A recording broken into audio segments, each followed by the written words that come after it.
Bab 7 sama-sama gelisah. Tuan, Anda sudah datang.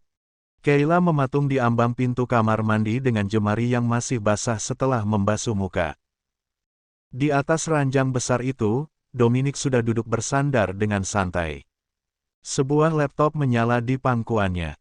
Cahaya layarnya memantul di wajah tegas yang selalu tampak tak tersentuh itu. Jawab Dom singkat tanpa mengalihkan pandangan.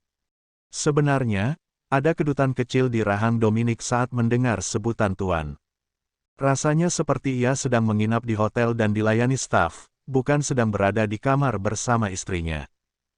Namun, Dominic berusaha menahan egonya. Ia sadar, gadis kecil di depannya ini butuh waktu. Pernikahan mereka bukan datang dari bunga-bunga romansa, melainkan dari kekacauan semalam yang merenggut segalanya dari Kayla. Kayla berjalan sembari meraba dinding lalu mematikan lampu utama dan hanya menyisakan lampu tidur. Aku tidak bisa tidur dengan lampu masih menyala, ucapnya pelan. Kayla kemudian naik ke atas ranjang, menyusup ke dalam selimut tebal yang aromanya sangat maskulin. Aroma Dominic. Dengan sedikit kikuk, Kayla berbaring membelakangi pria itu, meringkuk kecil seolah ingin menghilang di balik bantal. Kau membelakangi suamimu, gadis kecil. Suara berat Dom memecah keheningan dan terdengar lebih dingin dari biasanya. Kayla sedikit tersentak. Maaf jika aku tidak sopan pada Anda. Sebenarnya, aku merasa tak enak hati pada Kak Clara. Harusnya Anda tidak berada di sini. Harusnya Anda juga tidak menikahiku. Jemari Dominic berhenti menari di atas papan ketik. Ia menutup laptopnya lalu mengalihkan seluruh fokus pada punggung mungil yang gemetar di sampingnya. Katakan yang ingin kau katakan. Tidak perlu berbelit-belit. Kayla menarik napas panjang, mencoba mengumpulkan keberanian yang tersisa. Anda menikahi Kak Clara karena cinta, bukan? Lalu kenapa Anda menduakannya? Bukankah jika mencintai seseorang, kita tidak akan sanggup menyakitinya? Ia tetap tidak berani berbalik. Menatap mata tajam Dominic sambil menanyakan hal sensitif itu terasa seperti menyerahkan leher ke singa. Haruskah aku menjelaskan alasannya padamu? Balas Dom datar. Sudah jelas, aku menikahimu karena tanggung jawab. Dan soal Clara, dulu aku memang mencintainya. Tapi saat tahu seperti apa dirinya di balik topeng cantik itu, aku sadar aku hanyalah pria bodoh yang terbuai kata-kata manis. Dominic menerawang sejenak. Memori malam pertama mereka 5 tahun lalu melintas, di mana Clara sudah tidak perawan dan dia bukan yang pertama bagi wanita itu. Dominic mempermasalahkannya, karena ia mencintai wanita itu apa adanya. Namun, tahun-tahun berikutnya adalah siksaan mental. Clara berubah menjadi sosok yang haus validasi, sering mengamuk tanpa alasan, dan menguras hartanya hanya untuk memuaskan ambisi Siska, ibu mertuanya yang gila foya-foya. Puncaknya adalah saat Dominic meminta seorang pewaris. Clara menolak mentah-mentah dengan alasan karir modelingnya lebih berharga daripada rahimnya. Dan sekarang, dunia menganggap Dominic pria egois hanya karena ia menginginkan seorang anak. Maafkan aku, Tuan, aku tidak bermaksud mencampuri. Apa kau tahu kenapa sampai sekarang aku belum menceraikannya? Potong Dom tajam. Anda tidak perlu menjelaskannya. Itu urusan Anda, sahut Kayla. Ada aturan tak tertulis di keluarga Frederick, lanjut Dom, mengabaikan penolakan Kayla. Jika pasangan belum melakukan kesalahan fatal seperti perzinahan atau pengkhianatan besar, kami tidak akan menceraikan tanpa alasan yang bisa diterima publik. Harga diri keluarga jauh lebih tinggi dari sekadar perasaan. Tetap saja yang Anda lakukan pada Kak Clara salah, gumam Kayla masih keras kepala. Anda malah mendiamkannya dan membawaku ke sini. Seharusnya Anda sekarang berada satu ranjang dengannya. Dia pasti sangat terluka. Kayla hanya ingin pria itu keluar. Kehadiran Dominic di sampingnya membuat atmosfer kamar terasa menyesakkan. Kayla risih. Ia merasa seperti pencuri di rumah kakaknya sendiri. Jadi, kau ingin aku pergi? Tanya Dominic. Kayla menelan ludah. Ternyata pria ini cukup peka untuk menangkap sindiran halusnya. Baiklah, aku anggap diammu sebagai sebuah jawaban. Dominic bangkit dari ranjang, menyambar ponsel dan laptopnya. Kayla tertegun. Ia tidak menyangka Dominic akan menyerah semudah itu. Klik. Pintu kamar tertutup perlahan. Dominic benar-benar pergi. Kayla pun berbalik, menatap pintu yang tertutup rapat itu dengan perasaan campur aduk. Seiring dengan hilangnya derap langkah Dominic, kesunyian kamar itu mulai terasa mencekam. Bayangan rumah belakang tempat ia sering dikurung oleh Siska mendadak muncul. Ia teringat dinginnya lantai dan gelapnya ruangan saat ia dihukum hanya karena melakukan kesalahan kecil. Trauma itu tiba-tiba menghantamnya seperti ombak. Kayla menekuk lututnya, menyembunyikan wajahnya di sana. Tubuhnya gemetar hebat. Suara-suara imajinasi makian Siska dan Clara seolah bergema di sudut-sudut kamar yang gelap. Hingga sebuah bayangan muncul dari balik kegelapan pintu yang sedikit terbuka. Dominic rupanya tidak benar-benar pergi jauh, ia hanya berdiri di luar untuk menenangkan diri sebelum akhirnya memutuskan masuk kembali karena mendengar isak tangis yang tertahan. "Kenapa kau menangis?" tanya Dom sembari menyentuh puncak kepala Kayla. Kayla mendongak dengan mata yang sudah memerah dan basah. Tanpa sadar, ia langsung melingkarkan kedua tangannya di pinggang Dominic, memeluk pria itu erat seolah-olah ia akan tenggelam. "Tuan, tolong, jangan tinggalkan aku sendiri. Aku takut gelap, aku takut sendirian," rintihnya. Dominic mengernyit, tangannya menggantung di udara sebelum akhirnya mendarat di punggung Kayla. Baru beberapa menit yang lalu gadis ini mengusirnya dengan dalih moralitas, tapi sekarang ia memeluknya seolah Dominic adalah satu-satunya pelampung keselamatannya. "Kau aneh, gadis kecil," gumam Dom dingin, namun tak melepaskan pelukan itu. Ia justru ikut berbaring di tepi ranjang, membiarkan Kayla meringkuk di pelukannya. "Aku tidak peduli Anda mengatakan aku aneh atau apapun. Asalkan Anda tidak pergi dari sini," ucap Kayla dengan bibir gemetar seraya mempererat pelukannya. Ya, malam ini kita akan tidur bersama. Jadi berhentilah menangis, kau membuat kemejaku basah," balas Dom datar. Tangannya tak ayal mengusap punggung Kayla dengan gerakan yang jauh lebih lembut dari kata-katanya. "Tuan, berjanjilah satu hal padaku," pinta Kayla. "Apa?" "Jangan macam-macam seperti semalam. Cukup temani aku tidur saja," ucap Kayla terdengar mirip sebuah perintah daripada permohonan, meski tubuhnya masih menempel erat pada suaminya. Dominic terkekeh. Ia menatap gadis kecil di pelukannya dengan tatapan geli sekaligus sinis. "Apa kau sedang amnesia? Kau yang merengek memintaku tinggal, tapi sekarang menyuruhku menjaga jarak dengan posisi kita yang seperti ini." Dom mendekatkan wajahnya hingga napasnya menerpa kening Kayla. "Tidurlah, sebelum aku berubah pikiran dan menganggap jangan macam-macam itu sebagai sebuah tantangan," godanya, membuat pipi Kayla bersemu merah. Sepertinya, Kayla sudah salah meminta tolong pada seekor singa yang kelaparan. Malam itu terasa lebih panjang dari biasanya. Clara tak mampu memejamkan mata, meski sudah berusaha berbaring di atas ranjang.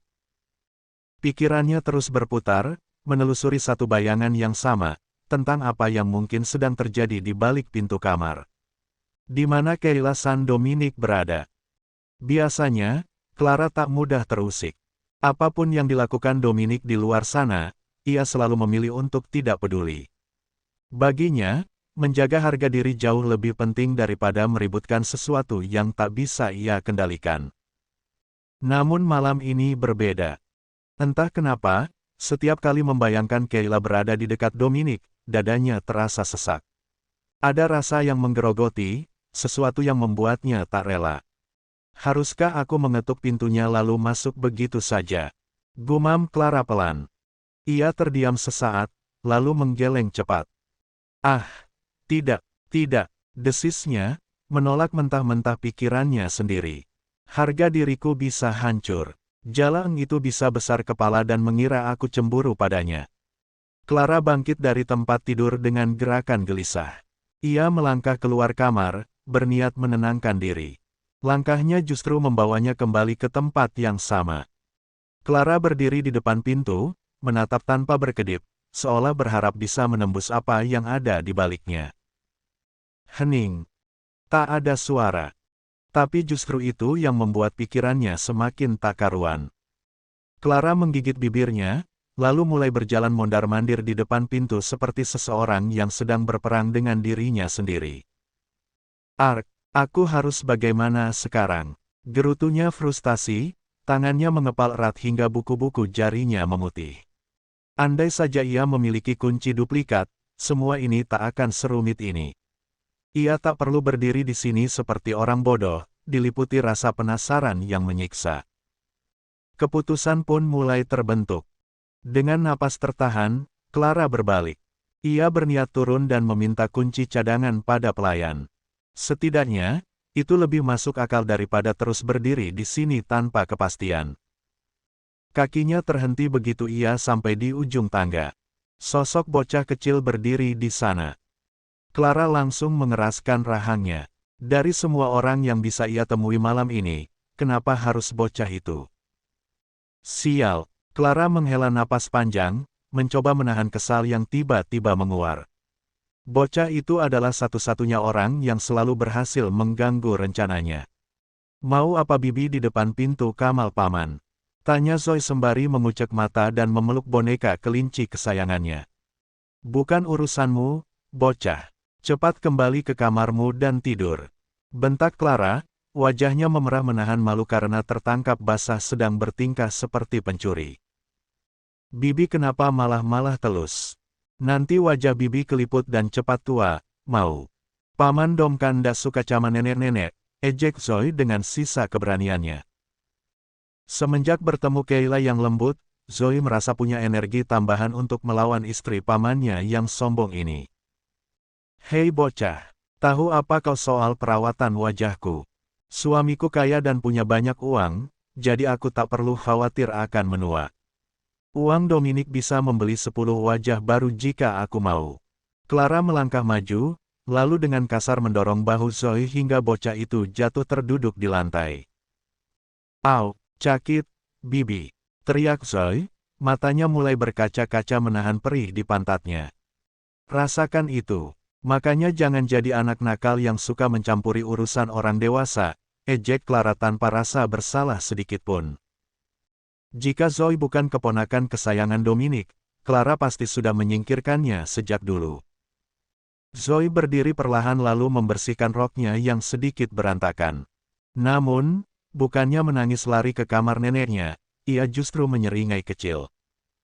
Tangan mungilnya meraba saku rok, lalu mengeluarkan sebuah benda logam. Bibi mau ini, kan? Ucap Zoe sembari menggoyang-goyangkan benda itu di depan wajah Clara. Itu adalah kunci cadangan kamar Kayla yang baru saja ia pinjam dari Marco. Lebih tepatnya, Zoe mengambilnya tanpa izin. Kunci, berikan padaku, bocah nakal. Itu bukan mainan. Weli, tangkap Zoe dulu kalau bisa. Zoe menjulurkan lidahnya, lalu berbalik dan berlari kencang menuruni anak tangga dengan tawa mengejek. Kurang ajar, berhenti kau. Geram Clara mengejar dari belakang. Bocah itu tidak lari ke taman, melainkan langsung menuju sayap kanan mansion, tepat ke arah kamar Elise dan Diego. Clara mendadak menghentikan langkahnya di ujung tangga. Ia tahu persis, jika ia terus mengejar Zoe sampai ke kamar mertuanya dengan pakaian seksi seperti ini, tamatlah riwayatnya. Zoe benar-benar licik. Harapan Clara untuk menyelinap masuk dan membawa Dominic kembali ke kamarnya pun pupus seketika. Jam dinding berdetak pelan, menunjuk angka 3 dini hari. Dalam keheningan itu, Kayla perlahan terbangun. Tenggorokannya terasa kering, seolah tak setetes pun air tersisa di sana. Ia mencoba bergerak, namun seketika tubuhnya menegang. Ada beban hangat di pinggangnya. Sebuah lengan besar melingkar erat, menahannya tetap di tempat. Dominic masih tertidur pulas, wajahnya begitu dekat hingga Kayla bisa merasakan hembusan napasnya yang teratur. Pelukan itu kuat, seakan Dominic takut Kayla akan menghilang jika sedikit saja ia melepasnya. Kayla menatap wajah itu dalam diam. Untuk pertama kalinya, ia melihat sisi lain dari Dominic. Garis-garis dingin yang biasanya tegas kini melunak dalam tidur, digantikan ketenangan yang terasa asing tapi menenangkan. Anehnya, Kayla tidak marah. Tidak ada dorongan untuk memberontak. Setelah badai yang menghantam dirinya beberapa jam lalu, pelukan ini justru memberinya rasa aman yang tak pernah ia duga. Airnya habis, gumamnya lirih, matanya melirik gelas kosong di meja samping tempat tidur. Dengan hati-hati, ia mengangkat tangan Dominic yang masih melingkar. Gerakannya perlahan, nyaris tak bersuara, seolah takut membangunkan pria itu. Setelah beberapa detik yang terasa panjang, akhirnya ia berhasil melepaskan diri. Kayla turun dari ranjang, telapak kakinya menyentuh lantai dingin.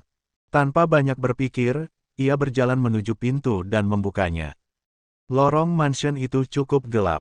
Sebagian besar lampu telah dipadamkan, menyisakan bayangan panjang yang menelan setiap sudut. Kayla menelan ludah. Astaga, gelap sekali, bisiknya, tangannya meraba dinding sebagai penuntun. Setiap langkah terasa berat. Bayangan masa lalu yang ingin Kayla lupakan justru muncul kembali. Kenangan saat ia dikurung oleh Siska di ruangan gelap dan sunyi seakan hidup kembali di sekelilingnya. Dalam benaknya, banyak monster kecil mulai menari-nari, mengintai dari setiap sudut. Kayla mencoba mengatur napas, menenangkan diri, tapi rasa haus itu lebih kuat.